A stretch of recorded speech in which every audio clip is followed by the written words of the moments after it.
नमस्कार, लेखणी शास्त्र न्यूजमध्ये आपण सर्वांचे स्वागत आहे। उद्योजक आयु शामराव फकीरा रणित यांना लेखणी शास्त्र न्यूज परिवारातर्फे वाढदिवसाच्या खूप खूप हार्दिक शुभेच्छा। शास्त्र न्यूजमध्ये आपण सर्वांचे स्वागत आहे। आपण आलेलो आहे नांदुरा तालुक्यातील पिंपरीवाड्यातील मराठी उच्च प्राथमिक शाळेमध्ये। या ठिकाणी एक आगळावेगळा कार्यक्रम आपल्याला बघायला मिळाला। तर येथील प्रॉपर रहिवासी माननीय शामराव रणित सर यांनी यांच्या वाढदिवसानिमित्त मुलांना एक आनंदित आणि प्रोत्साहित करण्याकरता एक आगळावेगळा कार्यक्रम केला। म्हणजे आपण चित्रपटात बघतो किंवा अनेक ठिकाणी बर्थडे होतात, मित्रमंडळी होते, त्यामध्ये आपण सुद्धा बघतो की काही ते केक आणल्या जाते, त्याची नासाडी केल्या जाते, तोंडाला गालाला लावल्या जाते आणि त्यातून निष्पन्न काहीही निघत नाही, फक्त आर्थिक नुकसान होते। परंतु एका चिमुकल्या बालकांच्या तोंडावर हास्य आणणं ही फार मोठी कला आहे। हा विचारही खूप मोठा विचार आहे। तर अशा विचारधारणेतून शामराव रणित सर यांना ही प्रेरणा कुठून मिळाली आणि त्यांच्या मनात हे कसं आलं हे आपण त्यांना मार्गदर्शनार्थ थोडंसं विचारूया।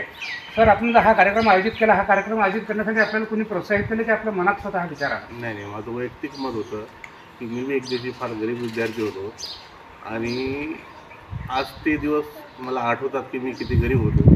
आज माझा खूप चांगला उद्योग आहे, माझी स्वतःची कंपनी आहे आज, आणि त्यातून काहीतरी आपल्या कमाईमधून 2 पैशाचं आपण लोकांना मदत करावी ही एक इच्छा आहे, माझी स्वतःचं वैयक्तिक मत आहे।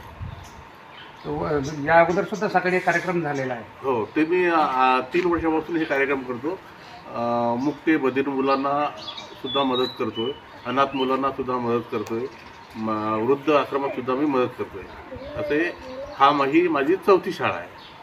तर तुमचे स्वतःचे विचार आहे की कोणी प्रेरित केलं तुम्हाला? नाही, हे माझं स्वतःचं वैयक्तिक मत आहे। वैयक्तिक मत आहे। पुण्यामध्ये असताना सुद्धा तिथील काही शाळांना तुम्ही असं योगदान पुण्यामधील 3 शाळांना दिलेलं आहे। हे माझं मी आहे तोपर्यंत ह्या गोष्टी चालतच राहणार आणि मी स्वेच्छेने करतच राहणार।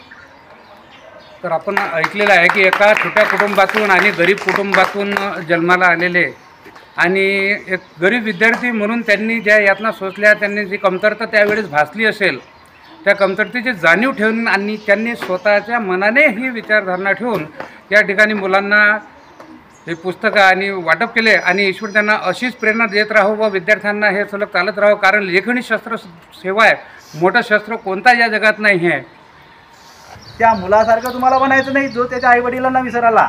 आता भाऊचं असं आहे, भाऊचे आईवडील, त्यानंतर कुटुंब, त्यानंतर गाव, त्यानंतर आपण ज्या शाळेत शिकलो ती शाळा, ते विसरले काय नाही। ते आवर्जून इथे पुण्यावरून आले, आवर्जून शाळेत आले। वाढदिवस त्यांचा पुण्यालाही साजरा झाला असेल, घरीही साजरा झाला असेल, परंतु त्यांच्या मनात एक भावना आली की मी ज्या शाळेत शिकलो, लहानाचा मोठा झालो, त्या शाळेचं माझ्यावर काहीतरी ऋण आहे। ऋण म्हणजे कर्ज, आपल्या भाषेत कर्ज आहे। ते कर्ज मी कसं फेडू शकतो?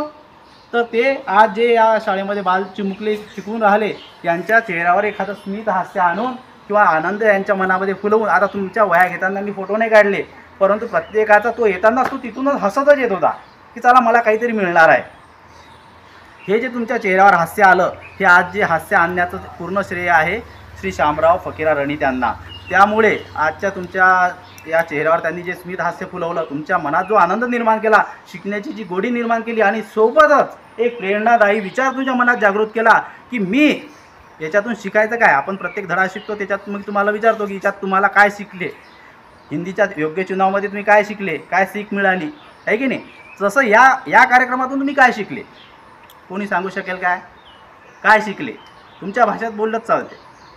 तर बघा, जसं भाऊंनी त्यांच्या गावाचं, त्यांच्या शाळेचा ऋण फेडण्याचा हा एक छोटासा प्रयत्न केला, तसं तुम्ही तुमच्या क्षेत्रात गेल्यानंतर तुम्ही कितीही मोठे व्हा, परंतु आपले आईवडील, आपलं गाव, आपला मित्रपरिवार, समजलं ना, आपलं कुटुंब किंवा आपल्या गावातील कोणताही असो गरजवंत, त्यांना विसरू नका।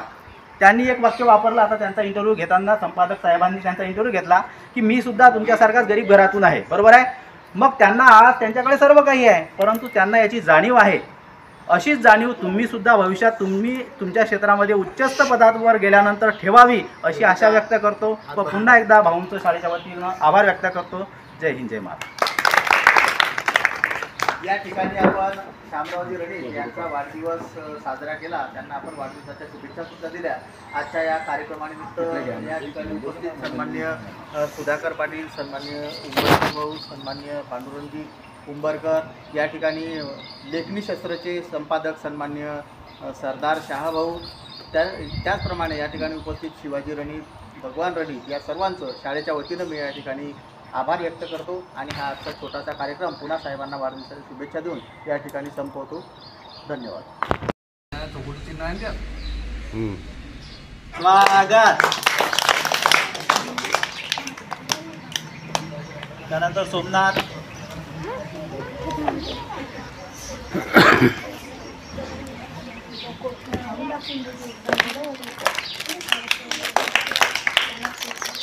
नंतर श्रेया.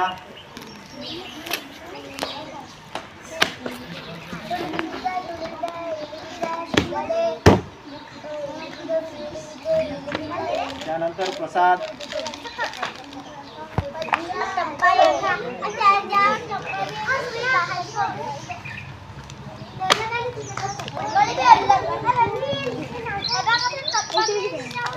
नंतर पूनम. चला पूनम.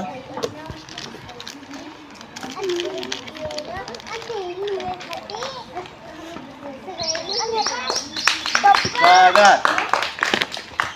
संकेत. चला संकेत. भाषा. भाषा. गजानन. गजानन.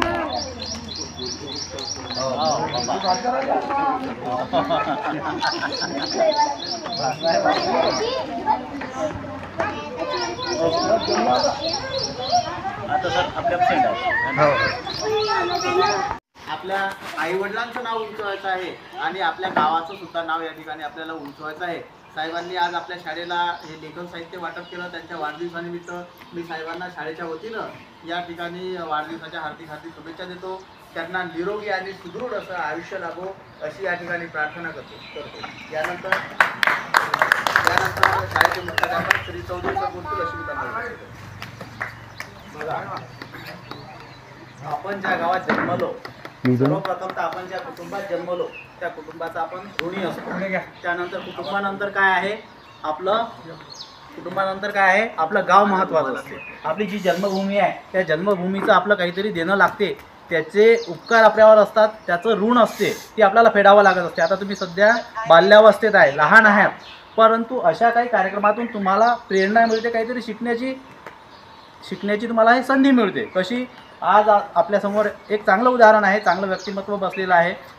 श्री शामराव फकीरा रणित हे तुमच्यासारखेच या शाळेत शिकलेले आहेत, बरोबर आहे. या गावचे ते सुपुत्र आहे.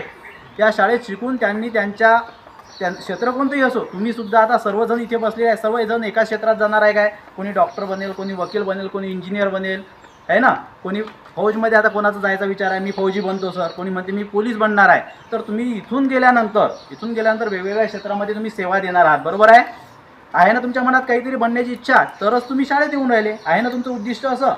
तसंच तुमच्यासारखेच हे सुद्धा या जिल्हा परिषद शाळेतले शिकलेले विद्यार्थी आहे. परंतु पुढे गेल्यानंतर काय होते, आपण जसे पुढे जातो तसं मागचं विसरत चालतो. तो अभ्यास म्हणा की कोणाचं देणं म्हणा की कोणाचे उपकार म्हणा. बघा, आज समाजात तुम्हाला असे सुद्धा उदाहरणं आहेत की मुलं आई वडिलांनाही विसरून जातात. ते गाव, शाळा हे तर सोडूनच द्या. तुमच्यासमोर अशी उदाहरणं असतील की जे मुलं आपल्या आई वडिलांना वागवत सुद्धा नाहीत. ही कृती समाजाला योग्य आहे की अयोग्य आहे. म्हणजे असे काही माणसं आहे की जे आई वडिलांना विसरतात. आणि समाजात दुसरीकडे जर का पाहिलं तर बघा, चांगलं जास्त असते, परंतु आपला रोग कुठे असतो, वाईट. कोणत्याही वाईट गोष्टीची चर्चा करतो की पहा तो असा आहे, तो असा आहे. परंतु चांगले सुद्धा आपल्या आजूबाजूला माणसं असतात, व्यक्तिमत्व असतात किंवा चांगल्यासुद्धा घटना घडत असतात, त्या आपण पाहायला पाहिजे. चष्मा कसा पाहिजे, आता मला चष्मा लागलेला आहे, हा चष्मा तुमचा जर का चांगला असला, याच्यात काच जर का चांगलं पाहण्याचे असले तुम्हाला चांगलं दिसेल. टी व्हीवरही पाहता, मोबाईलवर पाहता, सर्व चांगलंही आहे वाईटही आहे. आपली दृष्टी कशी असली पाहिजे, चांगलं पाहण्याची, चांगलं शोधण्याची, चांगलं अनुकरण करण्याची. तर आज एक तुम्हाला चांगली संधी चालून आलेली आहे. पुढे